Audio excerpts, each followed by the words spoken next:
When I say that you do not have to drive sharp bargains, I do not mean that you do not have to drive any bargains at all, or that you are above the necessity for having any dealings with your fellow men. I mean that you will not need to deal with them unfairly.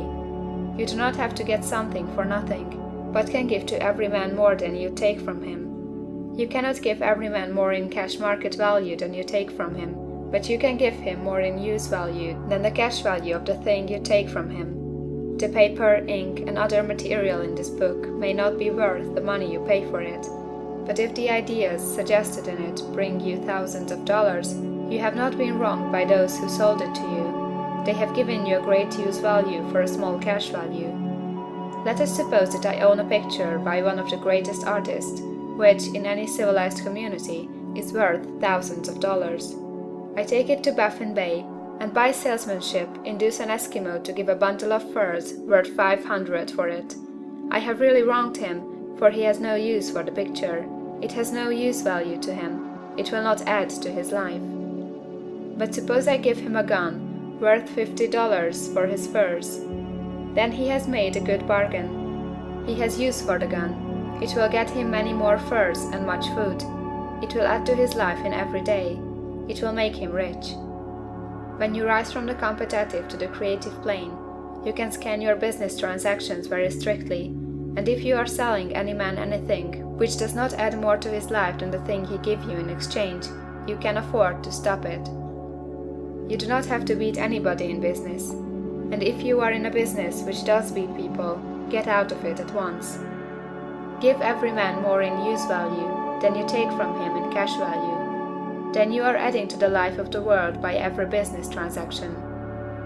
If you have people working for you, you must take from them more cash value than you pay them in wages. But you can so organize your business that it will be filled with the principle of advancement, and so that each employee who wishes to do so may advance a little every day.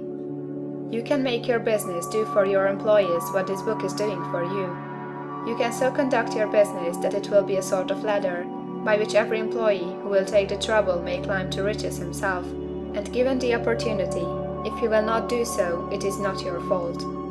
And finally, because you are to cause the creation of your riches from formless substance which permeates all your environment, it does not follow that they are to take shape from the atmosphere and come into being before your eyes.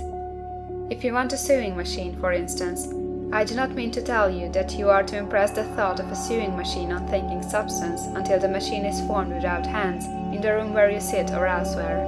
But if you want a sewing machine, hold the mental image of it with the most positive certainty that it is being made, or is on its way to you. After once forming the thought, have the most absolute and unquestioning faith that a sewing machine is coming. Never think of it or speak of it in any other way than as being sure to arrive. Claim it as already yours. It will be brought to you by the power of the Supreme Intelligence acting upon the minds of men. If you live in Maine, it may be that a man will be brought from Texas or Japan to engage in some transaction which will result in your getting what you want. If so, the whole matter will be as much to that man's advantage as it is to yours. Do not forget for a moment that the thinking substance is through all, in all, communicating with all, and can influence all. The desire of thinking substance for fuller life and better living has caused the creation of all the sewing machines already made, and it can cause the creation of millions more, and will, whenever man set it in motion by desire and faith, and by acting in a certain way. You can certainly have a sewing machine in your house, and it is just as certain that you can have any other thing or things which you want, and which you will use for the advancement of your own life and the lives of others. You need not hesitate about asking largely. It is your Father's pleasure to give you the kingdom, said Jesus. Original substance wants to live all that is possible in you, and wants you to have all that you can or will use for the living of the most abundant life. If you fix upon your consciousness the fact that the desire you feel for the possession of riches is one with the desire of omnipotence for more complete expression, your faith becomes invincible. Once I saw a little boy sitting at a piano and vainly trying to bring harmony out of the keys, and I saw that he was grieved and provoked by his inability to play real music. I asked him the cause of this vexation, and he answered, "I can feel the music in me, but I can't make my hands go right." The music in him was the urge of original substance, containing all the possibilities of all life. All that there is of music was seeking expression through the child. God, the one substance, is trying to live and do and enjoy things through humanity. He is saying, I want hands to build wonderful structures, to play divine harmonies, to paint glorious pictures. I want feet to run my errands, eyes to see my beauties, tongues to tell mighty truths, and to sing marvelous songs, and so on. All that there is of possibility is seeking expression through man. God wants those who can play music to have pianos and every other instrument, and to have the means to cultivate their talents to the fullest extent. He wants those who can appreciate beauty to be able to surround themselves with beautiful things. He wants those who can discern the truth to have every opportunity to travel and observe. He wants those who can appreciate dress to be beautifully clothed, and those who can appreciate good food to be luxuriously fed. He wants all these things because it is himself that enjoys and appreciates them. It is God who wants to play and sing and enjoy beauty and proclaim truth and wear fine clothes and eat good foods. It is God that worketh in you to will and to do, said Paul. The desire you feel for riches is the infinite seeking to express himself in you, as he sought to find expression in the little boy at the piano.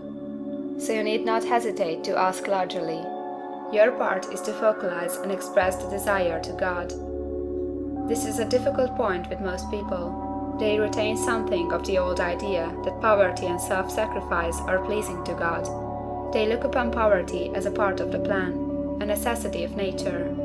They have the idea that God has finished his work and made all that he can make, and that the majority of men must stay poor, because there is not enough to go around. They hold so much to this erroneous thought that they feel ashamed to ask for wealth. They try not to want more than a very modest competence, just enough to make them fairly comfortable. I recall now a case of one student who was told that he must get in mind a clear picture of the things he desired, so that the creative thought of them might be impressed on formless substance. He was a very poor man, living in a rented house and having only what he earned from day to day, and he could not grasp the fact that all wealth was his. So, after thinking the matter over, he decided that he might reasonably ask for a new rug on the floor of his best room and an anthracite coal stove to heat the house during the cold winter. Following the instructions given in this book, he obtained these things in a few months, and then it dawned upon him that he had not asked enough. He went through the house in which he lived, and planned all the improvements he would like to make in it. He mentally added a bay window here, a room there, until it was complete in his mind as his ideal home, and then he planned its furnishings. Holding the whole picture in his mind, he began living in the certain way, and moving toward what he wanted, and he owns the house now, and is rebuilding it after the form of his mental image, and now, with still larger faith, he is going on to get greater things. It has been unto him according to his faith, and it is so with you and with all of us.